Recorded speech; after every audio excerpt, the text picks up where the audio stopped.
Infamous American radio host Alex Jones has been ordered to pay nearly $1 billion for broadcasting fake news about the 2012 shooting at Sandy Hook Elementary School. But while the conspiracy theorist broadcast didn't actually lead to any deaths, his legal case is now being compared to some events that did, as RT Caleb Maupin explains.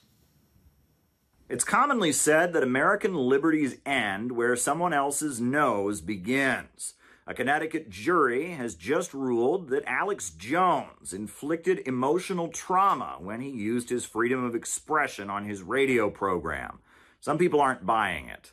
It all stems from the Sandy Hook Elementary School shooting on December 14th, 2012. That's when Adam Lanza, a 20-year-old shooter, killed 26 people on that day. At the time, Alex Jones thought that this shooting might have been a false flag. He said so on his program. Now, he later retracted and even apologized to the victims, but the family members have now taken him to court for defamation. Now, this certainly isn't the first time Alex Jones has gone to court around this issue, but this time the payout he's expected to give the family members is pretty high. I think it's the largest defamation verdict in U.S. history, certainly on compensatory damages. Jones is pretty pessimistic, but says he's planning an appeal. We can for 2 years appeal this. We're not going anywhere. Nuclear World probably on the show before that, unfortunately. Is this really justice? Well, who doesn't feel sympathy for the family members of the victims of that horrendous shooting? But $1 billion to be paid out in damages simply for reporting a conspiracy theory seems a bit harsh to many, especially if you look at what Purdue Pharma had to pay out in their lawsuit. This is a big pharma corporation that manufactured opioids and was accused of downplaying the dangers of addictive medications, pushing doctors to overprescribe them. There have been hundreds of thousands of opioid-related deaths. That's in addition to the many who suffered joblessness, homelessness, and family breakdowns, all from this epidemic of opioid addiction sweeping the United States. But Purdue Pharma only had to pay $6 billion. Something certainly seems off when it comes to how human life is being measured in the United States these days. Perhaps this isn't a case of good old American blind justice, but there's some political manipulation going on behind the scenes. Caleb Maupin, RT, New York. Right, for more on this, let's cross to one of our very special guests, a regular on our show, Lionel. He's a legal and media analyst. Lionel, great to have you on RT. Thanks for joining us. Now, we just heard that Alex Jones has been ordered to pay close to $1 billion for lying about the Sandy Hook massacre. I mean, despite the fact that he had apologized for the scandal, but what's your take on his legal case? First, it's not so much that he is a conspiracy theorist. The idea is that the defamation, which is a statement of fact involving another human being or another person, that is false, that causes damages. The jury was told that Alex Jones said this event never occurred. These family members are part of a lie. No one ever died. It never happened.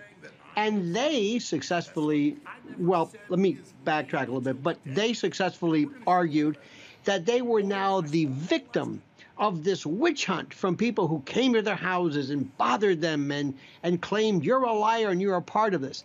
Let me say that Alex Jones, in the initial part of this lawsuit, both in this case and in Texas, defaulted, meaning the judge ruled that he had not supplied enough specific information regarding his financial background, and therefore they defaulted against him, meaning he lost. This last hearing, this trial that we saw, was merely about damages. He never put up any defense. He never was allowed, pursuant to this default, to explain what happened. But let me explain some things which are more important. Do you see what people say about him? Conspiracy theorist. Conspiracy theorist. I've got news for you and the rest of the world. There's nothing against the law, last time I checked, to being a conspiracy theorist. Now, Gore Vidal said He's not a conspiracy theorist. He's a conspiracy analyst. Now, what Alex Jones said or didn't say is one thing. It's one thing for me to say that an event did not occur. It's another thing for me to say that you, perhaps, as the victim of a family, is making it up and you're a part of a lie. And the reason, what was suggested theoretically was that, and this was the theory posited, was that this was a false flag. This never occurred in order to incur the wrath and the ire and the anger of the American people, to perhaps make them repeal the Second Amendment, our guarantee of the right to bear arms, and to cause some type of a political and constitutional conflagration. That was alleged by not just Alex Jones, by a lot of people. It was despicable. It was terrible. I'm not here to argue against that or for it. But what I'm saying is the most important news here is being overlooked. How many times have you or I or anybody said that an event, as proclaimed by a government, did not take place? That an event, as stated by a government or a police or an army, was either exaggerated or was not as bad or was misdirected? This is the essence, again, separate from this particular case, but this is the essence of political commentary. And what's happening right now is we are using these terms, misinformation, disinformation, as though that is actionable. Misinformation on whose part? On whose frame of reference? Now, in this case with Alex Jones, this is going to go on. He's going to declare bankruptcy. How much anybody gets, who knows? This was a tragic event. May I say one more thing, which I do not understand in this entire event?